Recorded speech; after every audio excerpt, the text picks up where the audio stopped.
صفحہ نمبر 19 سورہ البقرہ کی آیت نمبر 114۔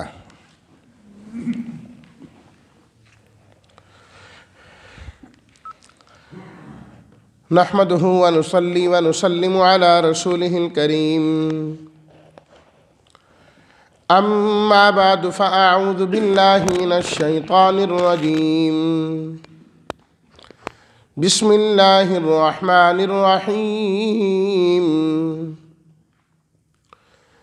ومن اظلم ممن منع مساجد اللہ ان یذکر فیہا اسمہ وسعى في خرابها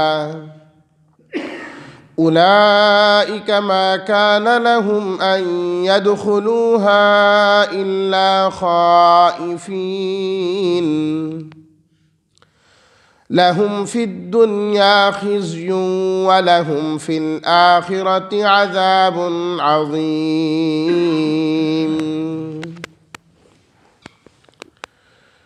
صدق اللہ مولانا العظیم۔ اللہم صلی علی سیدنا و مولانا محمد وعلی آل سیدنا و مولانا محمد وبارک وسلم۔ اور کون بڑا ظالم ہے اس شخص سے جو روکے اللہ کی مساجد سے یہ کہ اس میں اس کا نام ذکر کیا جائے، اور وہ کوشش کرے ان مسجدوں کو بے آباد کرنے کی۔ یہ وہ لوگ ہیں کہ نہیں تھا ان کے لیے مناسب کہ وہ ان مسجدوں میں داخل ہوتے، مگر اس حال میں کہ وہ ڈرتے ڈرتے آتے۔ ان کے لیے دنیا کی زندگی میں رسوائی ہے اور ان کے لیے آخرت میں بہت بڑا عذاب ہے۔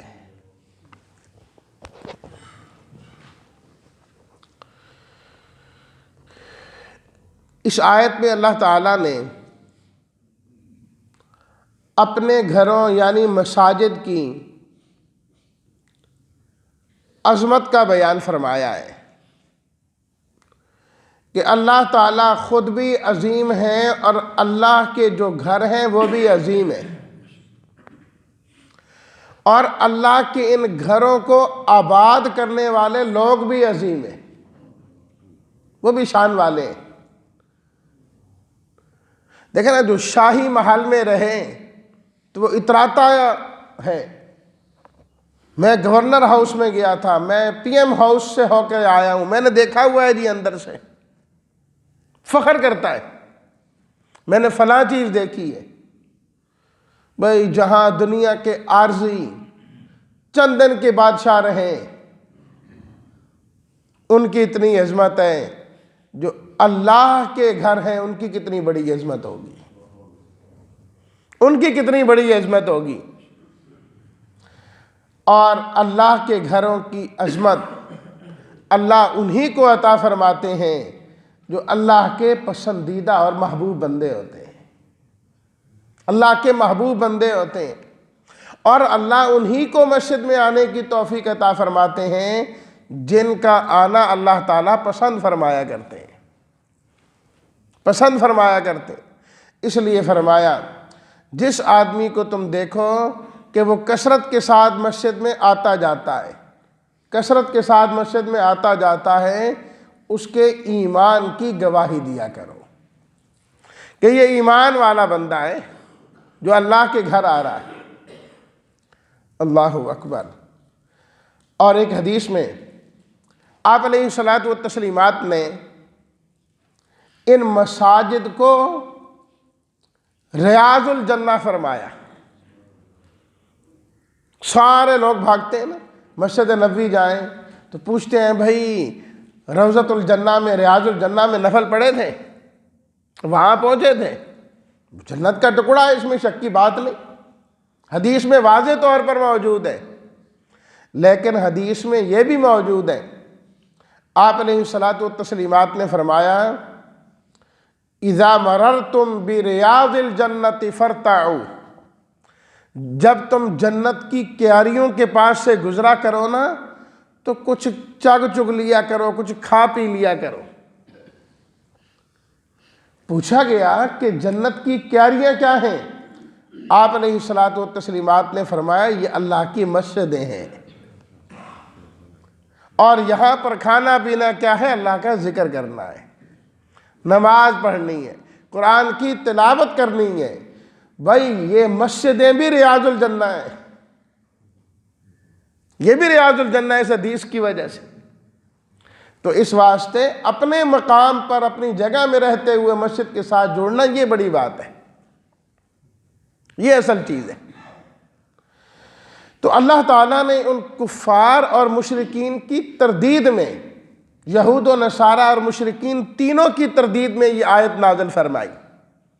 فرمایا کہ یہ سب گروہ اللہ کی جو مسجدیں ہیں، اللہ کے جو گھر ہیں، ان کی عظمتوں کو بجا نہیں لاتے۔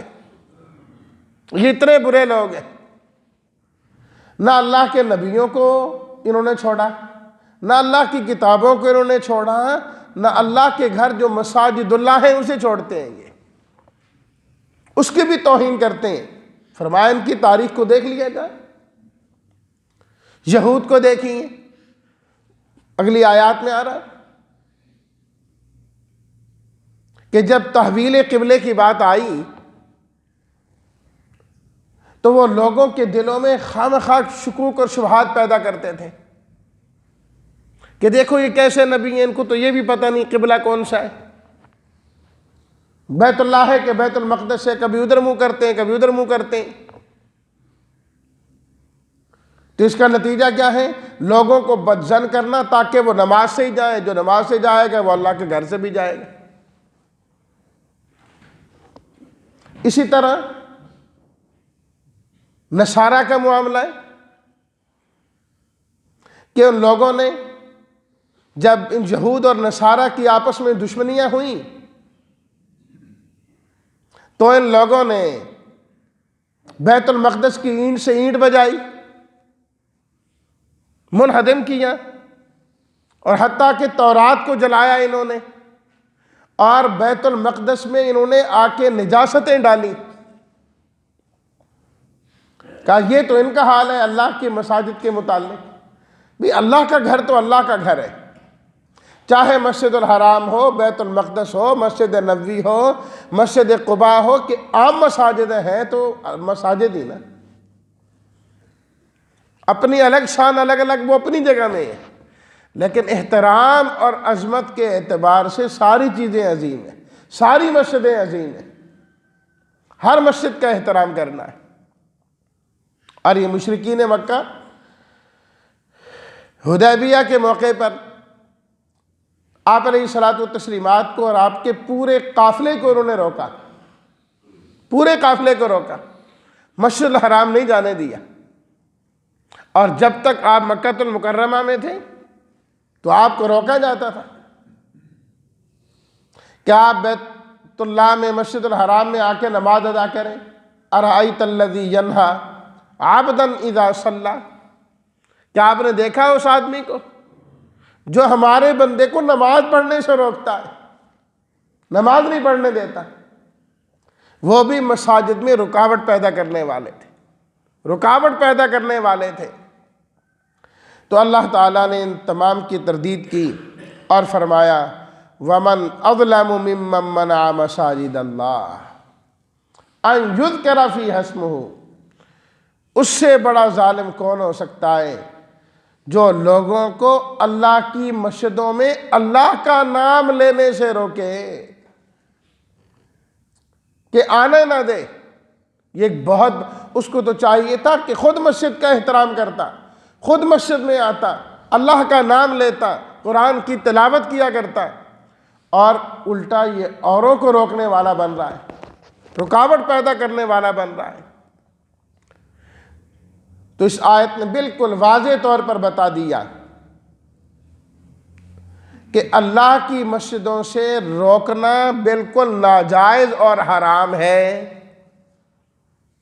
ناجائز اور حرام ہے، چاہے وہ روکنا عملاً ہو، زبان کے ساتھ ہو، بھئی ادھر نہیں آنا، مسجد میں داخل نہیں ہونا، تمہیں یہاں پر نہیں آنے دیں گے، یہ بھی نہ جائے۔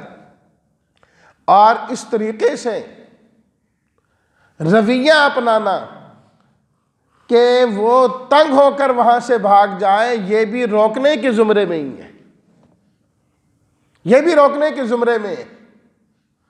سب مسلمان سب مسجدوں میں جا سکتے ہیں انتہائی معذرت کے ساتھ۔ آج کل ہم نے اپنے رویے ایسے اختیار کر لیے کہ اگر وہ ایک مسلک کے ساتھ جڑا ہوا ہے تو آنے والے کے ساتھ اس کا ایسا رویہ ہوگا کہ جس طرح وہ کافر مسجد میں داخل ہو گئے۔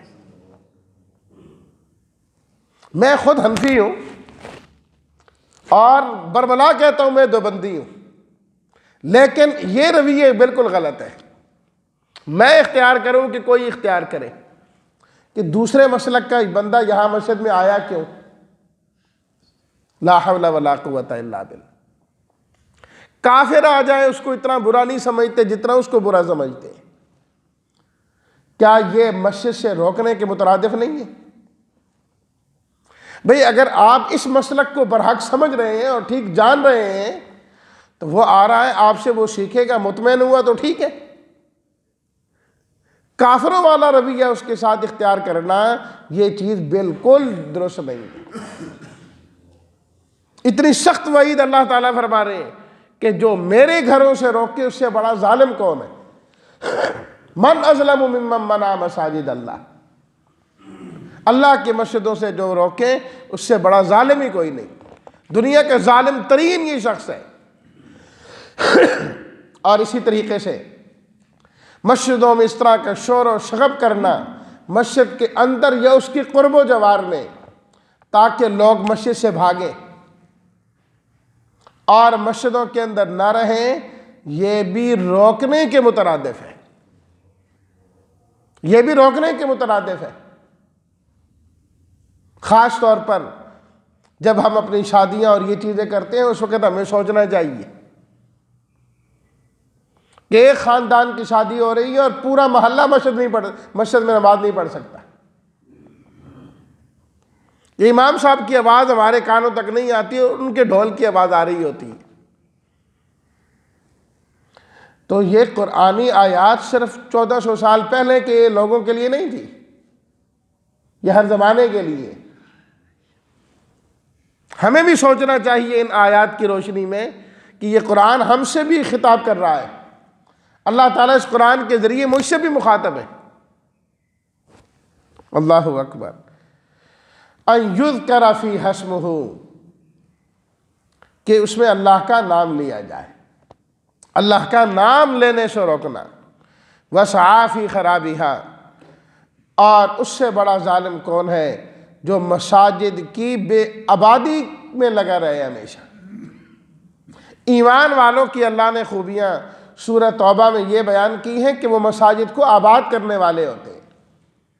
انما یعمر مساجد اللہ من آمن باللہ والیوم الآخر واقام الصلاۃ وآت الزکاۃ ولم یخش الا اللہ۔ فرمایا کہ یقینی طور پر مسجدوں کو آباد کرنے والے لوگ وہ ہیں جو اللہ پر ایمان لاتے ہیں، نماز قائم کرتے ہیں، زکوٰۃ ادا کرتے ہیں اور اللہ کے علاوہ کسی سے نہیں ڈرا کرتے۔ وَلَمْ يَخْشَ إِلَّا اللَّهِ، یہ اللہ کی مسجدوں کو آباد کرنے والے ہیں۔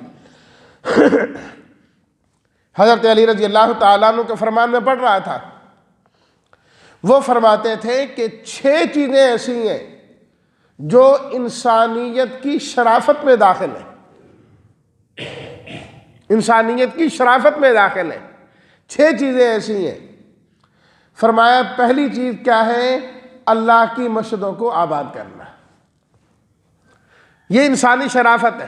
شریف کہتے ہیں فلانا بڑا شریف ہے، فرمایا نہیں، شرافت اس کی ہے جو اللہ کا گھر آباد کرتا ہے۔ دوسرے نمبر پر قرآن کی تلاوت کرتا ہے۔ قرآن کی تلاوت کرنے والا تو مسجد میں آ کے اللہ کا قرآن پڑھنا ہے، نماز پڑھنی ہے، نماز میں پھر اللہ کے قرآن کی تلاوت کرنی ہے۔ اور تیسری چیز فرمائی شرافت کی تیسری علامت یہ ہے کہ اپنے ایسے دوستوں کی اس کی جماعت بنی ہے جو دین کے کام پر اس کے ساتھ تعاون کرنے والے ہیں۔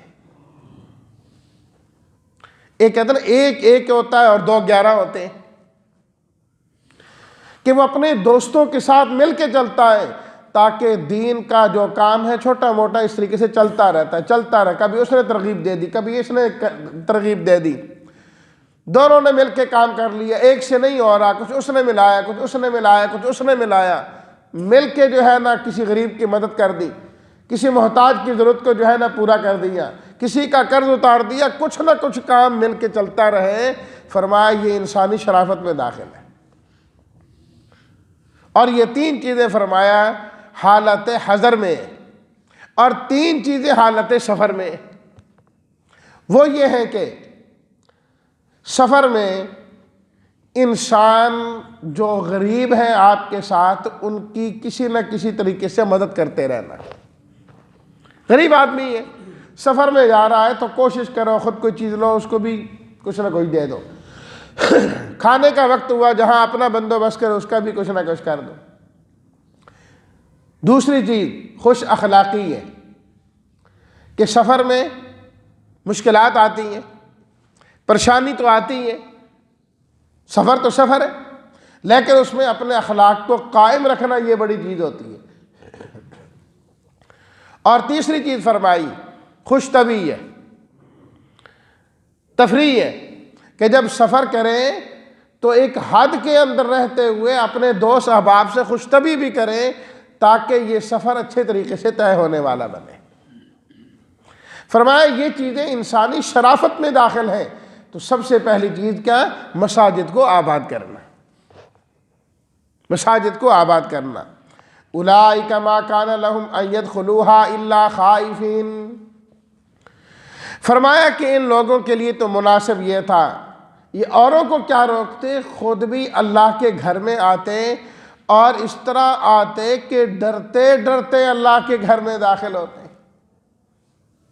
جب ان کے اللہ اکبر اللہ اکبر جب وقت ہوتا مسجد میں آنے کا تو اس طرح داخل ہوتے کہ جس طرح کسی بڑی ذات کا ان پر ایک رعب ہے، ایک خوف ہے۔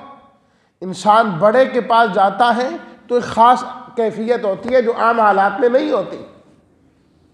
اپنے باپ کے پاس جائے، اپنے استاد کے پاس جائے، باہر کیفیت اور ہوگی، کمرے میں داخل ہوتے ہی کیفیت اور ہو جاتی ہے۔ اللہ جتنی عظمتیں تو کسی کی بھی نہیں ہے نا، اتنی عظمتیں تو کسی کی بھی نہیں ہے۔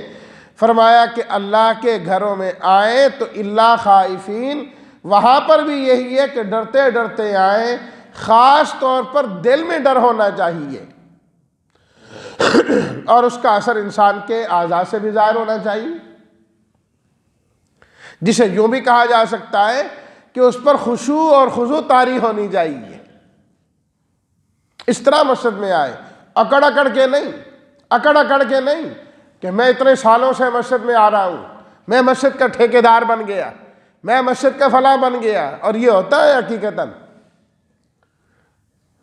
کہ جو بیچارہ کبھی کبھی آتا ہے نا، وہ مسجد میں ڈرتے ڈرتے آتا ہے، ڈرتے ڈرتے آتا ہے، اور جو سال ہا سال سے بڑی روٹین کے ساتھ آ رہے ہوتے ہیں، اگرچہ یہ بہت بڑی خوبی ہے، مسلسل نماز کے لیے آنا، سال ہا سال سے آنا، اس میں چھٹی نہ کرنا بہت اچھی بات ہے، لیکن یہ بات بہرحال ضرور پیدا ہو جاتی ہے کہ وہ مسجد کا مالک بن کر یوں ڈانٹ رہا ہوتا ہے جس طرح مسجد گھر ہی اس کا ہے۔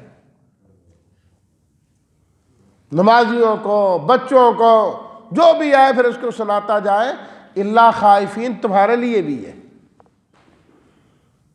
تمہارے لیے بھی ہے کہ ڈرتے ڈرتے آنا ہے، ڈرتے ڈرتے آنا ہے، اور رب کے ہاں جب کھڑا ہونا ہے، قیام کرنا ہے، نماز پڑھنی ہے تو دل میں اللہ کا ڈر ہونا چاہیے، خشوع اور خضوع ہونی چاہیے۔ صرف یہ نہیں کہ 4 رکعت اپنی پڑھنی ہے، 2 رکعت پوری کرنی ہے، اللہ اللہ خیر صلی اللہ۔ سنن دارمی کی روایت ہے، نبی کریم صلی اللہ علیہ وسلم نے ارشاد فرمایا، ایک وقت آئے گا کہ مساجد کے اندر نماز پڑھنے والے سینکڑوں لوگ ہوں گے، اور غالباً ایک روایت میں 500 کا لفظ ہے، 500 بندہ ہوگا نماز پڑھنے والا، فرمایا خشوع خضوع والا ایک بھی نہیں ہوگا ان میں، جس میں اللہ کا ڈر موجود ہو۔ اللہ ہمیں بدگمانی سے بچائے۔ بظاہر تو ہماری کیفیتیں ایسی بنی ہیں، میں اپنے آپ کو دیکھ کر یہ بات کہہ رہا ہوں گے بہت اچھے بھی ہوں گے آپ میں سے، اس کا انکار نہیں، بلکہ سب ہی ہیں، لیکن یہ ایک فکر کی بات ہے، فکر کی بات ہے کہ دل کس طرح اللہ کے ڈر اور خوف سے ان چیزوں سے خالی کر کے ہم آتے۔ موبائل ہمارے بج رہے ہوتے، گانے یہاں ٹونے ایسے لگائی ہیں یہاں گانے بج رہے ہوتے، یہ خوف خدا ہے، یہ اللہ کا خوف ہے۔ اونچی اونچی باتیں ہو رہی ہیں کہ دوسرے نماز بھی نہیں پڑھ سکتے، اس میں لڑائی جھگڑے یہاں پر ہو رہے ہیں، مسجد کی ایسی بے حرمتی کہ انسان توبہ توبہ، شرکیہ کلمات مسجد میں ادا کیے جا رہے ہیں۔ مسجد کی آبادی یہ نہیں کہ دیواریں بڑی مضبوط بنا دو، لنٹر بڑا پختہ ڈال دو، تزئین اور خوبصورتی بڑی کر دو، یہ مسجد کی آبادی نہیں۔ مسجد کی آبادی یہ ہے جس مقصد کے لیے مسجد کو بنایا گیا وہ مقاصد یہاں پر پورے کیے جائیں، وہ مقاصد یہاں پر پورے کیے جائیں، اور وہ ان مقاصد کو پورا کرنا ہے اللہ سے ڈرتے ڈرتے۔ فرمایا ایسے لوگ جو اللہ کی مساجد سے روکتے، نام نہیں لینے دیتے، خوف خدا ان کے دلوں میں نہیں، لہم فی الدنیا خزی، فرمایا اللہ ایسے لوگوں کو دنیا میں ہی رسوا کریں گے، دنیا کی رسوائی ان کا مقدر ہے، وَلَهُمْ فِي الْآخِرَةِ عَذَابٌ عَظِيمٌ، اور آخرت کے اندر تو اللہ نے ان کے لیے بہت بڑا عذاب رکھا ہے۔ تو اس لیے یہ تو اللہ نے تردید کی ان لوگوں کی جو کافر ہیں۔ اگر یہ چیزیں اسلام والوں میں نظر آ رہی ہیں تو ان کو اس سے توبہ کرنی چاہیے، اللہ سے معافی مانگنی چاہیے کہ اے اللہ ہم تو تیرے ہیں، تیرے گھروں کو آباد کرنے والے ہیں، کہ جو کمی اور کوتاہی ہو رہی ہے یا اللہ معاف کر دے۔ اللہ ہمیں مسجدوں کا ادب کرنے والا بنائے، عظمت بجا لانے والا بنائے، اور جو مقاصد ہیں مساجد کے اللہ ہمیں وہ پورا کرنے کی توفیق عطا فرمائے۔ وآخر دعوانا ان الحمد للہ رب العالمین۔